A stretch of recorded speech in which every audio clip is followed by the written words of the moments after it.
師姐，我見公司好多同事都話2026年嘅流年飛星好緊要，仲話坐唔同位就要用唔同顏色，係咪真㗎？梗係真啦，風水唔係迷信，係環境能量學。只要揾到自己嘅辦公台喺公司嘅邊個方位，記住要用全公司中心點去度，再對應翻流年飛星嘅適當顏色，即刻可以提升運勢。咁我點樣知自己個位喺邊個方位呢？用手機指南針咪得咯。等我講幾個用色嘅例子啦。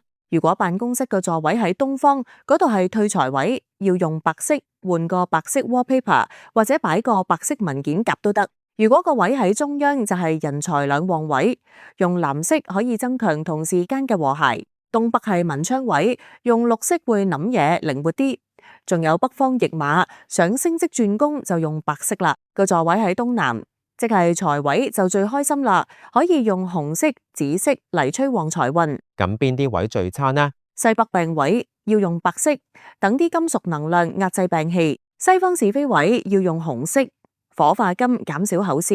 西南小人位用藍色，泄金氣，避免被人暗算。南方五黃災煞聚凶，一定要用白色或者金色化煞。淨係轉顏色就夠咩？擺啲風水用品會唔會更勁呢？醒目，顏色嘅配合係初步，終極擺陣先係最重要。至於用乜嘢風水用品，就要睇個座位嘅方位啦。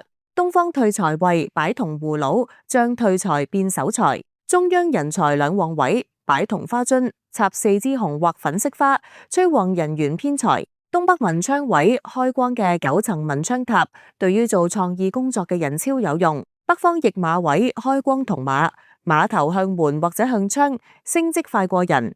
西北病位掛8卦銅錢，保健康。西方是非位擺赤卦，減口舌是非。西南小人位安飲水，用一個玻璃樽裝粗鹽，六帝錢、龍銀加水，令小人自動消失，甚至變為朋友。南方五黃煞聚凶，要用關煞尺嚟鎮壓。東南財位想發達，擺一對開光麒麟，吸四方財氣，正偏財都有。